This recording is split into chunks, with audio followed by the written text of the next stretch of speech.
आप सभी का एक बार फिर से स्वागत है लिफ्ट स्किल चैनल पर। आज के इस वीडियो में मैं जिस टॉपिक पे बात करने वाला हूं वो है स्टॉप लॉस। चाहे हम स्टॉक मार्केट में ट्रेडिंग करें, कमोडिटी मार्केट में ट्रेडिंग करें, सबसे इम्पोर्टेंट टूल जो होता है वो स्टॉप लॉस होता है। ये उसी तरीके का टूल होता है जिस तरीके से हम बाइक चलाते हैं, हेलमेट पहनते हैं, कार चलाते हैं, सीट बेल्ट लगाते हैं, यानी ये एक सेफ्टी के लिए हम लगाते हैं कि कहीं गिरें तो डायरेक्ट ऊपर नहीं पहुंच जाएं, थोड़े से नुकसान में हम बच जाएं। उसी तरीके से स्टॉप लॉस ऑर्डर होता है जो हमारे एक फंड की सेफ्टी करता है कि कोई भी अगर ऐसा ट्रेड गलत हो गया तो हमारा पूरा फंड खत्म होने के बजाय एक छोटे से लॉस में हम बाहर हो जाएं। तो अगर रिमेनिंग अमाउंट हमारे पास बचेगा तो उस अमाउंट के बढ़ने की पॉसिबिलिटी होती है। अगर अमाउंट ही खत्म हो जाएगा तो यहाँ पर 1 रुपये कमाना भी नामुमकिन है। तो स्टॉप लॉस से रिलेटेड काफ़ी सारे पॉइंट को इस वीडियो में मैं कवर करने वाला हूं। तो अगर आप ट्रेडिंग करते हैं तो ये वीडियो आपके काम का हो सकता है। इस वीडियो को आखिरी तक देखिएगा। तो चलिए इस वीडियो को शुरू करते हैं। सबसे पहले समझते हैं स्टॉप लॉस ऑर्डर होता क्या है। अब जैसा नाम से पता चलता है स्टॉप लॉस ऑर्डर यानी हमारे लॉस को स्टॉप करना। इस मार्केट में हमने कोई भी ट्रेड जनरेट करा है और हमने पहले से डिसाइड कर लिया कि मैक्सिमम इस ट्रेड में हम इतना ही लॉस लेंगे। तो अगर उससे बड़ा लॉस लगना शुरू हो, उससे पहले हमारी पोजीशन स्क्वायर अप हो जाए, उसके लिए जो हम ऑर्डर लगाते हैं उसे स्टॉप लॉस ऑर्डर कहा जाता है। चाहे हमने कोई स्टॉक खरीद रखा हो या कोई कमोडिटी खरीद रखी हो तो हम बेचने का स्टॉप लॉस ऑर्डर लगाते हैं, या हमने कोई स्टॉक शॉर्ट सेल कर रखा हो या कोई कमोडिटी शॉर्ट सेल कर रखी हो तो हम ऊपर जो खरीदने का ऑर्डर लगाते हैं वो बाइंग स्टॉप लॉस ऑर्डर कहा जाता है। तो ये तो होता है बाइंग स्टॉप लॉस ऑर्डर लगाना और सेलिंग स्टॉप लॉस ऑर्डर लगाना। हमने अगर खरीद रखा है तो हम सेलिंग स्टॉप लॉस ऑर्डर लगाते हैं, अगर हमने बेच रखा है तो हम बाइंग स्टॉप लॉस ऑर्डर लगाते हैं। अब अगला पॉइंट आता है कि भाई इसे लगाते क्यों हैं। यहाँ पर हम ट्रेड करते हैं, ट्रेड करने के बाद कई बार क्या होता है, हम स्क्रीन पे हैं, ठीक है, सडनली कोई मूवमेंट आ गया, ऊपर या नीचे की तरफ मूवमेंट आ गया और हमें रिएक्ट करने का टाइम नहीं मिला। लेकिन अगर हमारा स्टॉप लॉस ऑर्डर पहले से लगा हुआ है तो ऑटोमेटिक हमारी पोजीशन स्क्वायर अप हो जाएगी। या हमने कोई भी पोजीशन मार्केट में क्रिएट कर रखी है, हमारे सिस्टम में कोई टेक्निकल प्रॉब्लम आ गई, सिस्टम बंद हो गया और उसी बीच कोई बड़ा मूवमेंट आ गया तो हम किसी भी बड़े लॉस से बच जाते हैं।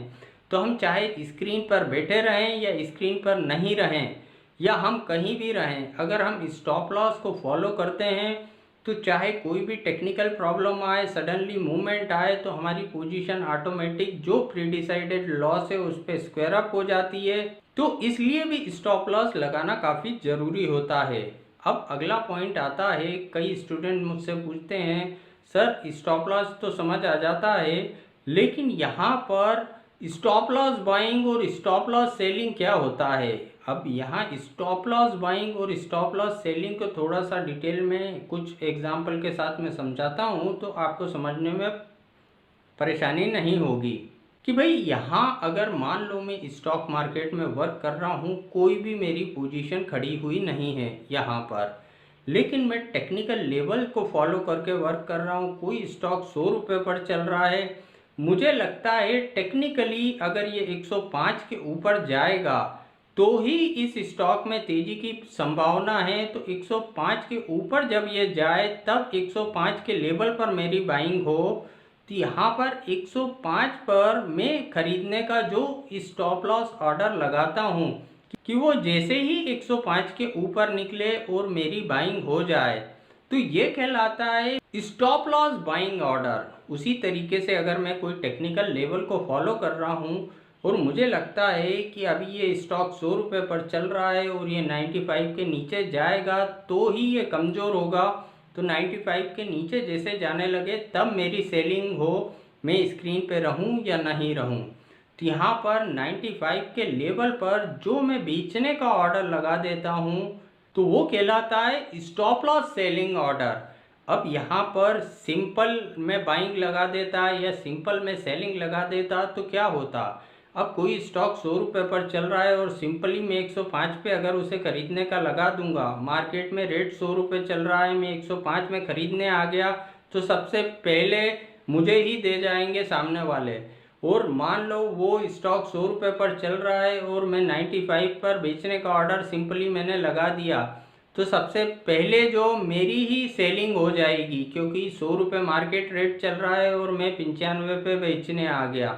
तो इसलिए यहाँ पर जो हम ऑर्डर लगाते हैं कि भाई इस लेवल के ऊपर निकले तब हमारी बाइंग हो, या इस लेवल के नीचे निकले तब हमारी सेलिंग हो, तो उसे कहा जाता है स्टॉप लॉस बाइंग और स्टॉप लॉस सेलिंग ऑर्डर। हमारे पास भले ही अभी कोई भी पोजीशन खड़ी नहीं है, तो ये होता है स्टॉप लॉस बाइंग और स्टॉप लॉस सेलिंग ऑर्डर।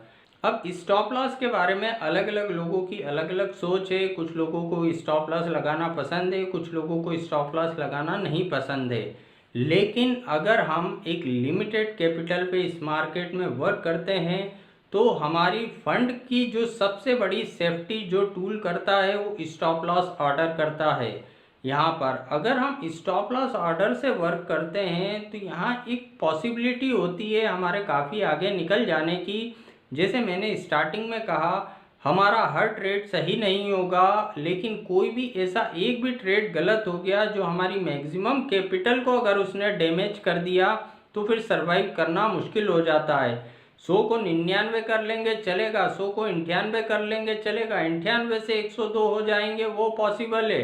100 को अगर 20 रुपये कर लिए तो 20 से 40 होना बहुत नामुमकिन हो जाएगा। तो यहाँ पर इस बात का ध्यान रखना चाहिए, स्टॉप लॉस को फॉलो करना चाहिए।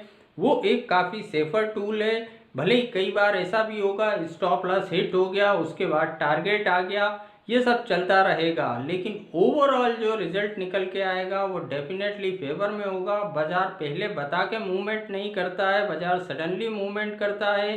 कोई टेक्निकल प्रॉब्लम आ गई, स्क्रीन बंद हो गई, सडनली मूवमेंट हो गया, आपका स्टॉप लॉस ऑर्डर नहीं था, सडनली बड़ा लॉस लग गया, या कोई सडनली बड़ा मूवमेंट आया, आप स्क्रीन के सामने भी बैठे थे लेकिन आपको रिएक्ट करने का टाइम नहीं मिला, सडनली एक बड़ा लॉस लगने लगा, तो आपकी फिर हिम्मत नहीं हुई पोजीशन स्क्वायर अप करने की। इस तरीके से कई कारण होते हैं, लेकिन सबसे इम्पॉर्टेंट होता है स्टॉप लॉस ऑर्डर लगाना। तो स्टॉप लॉस ऑर्डर अगर हम लगा के वर्क करते हैं तो ये एक काफ़ी सक्सेसफुल होता है हमारे लिए। तो आज के वीडियो में इतना ही। अगर ये वीडियो आपको पसंद आया तो वीडियो को लाइक करना ना भूलें। Thank you.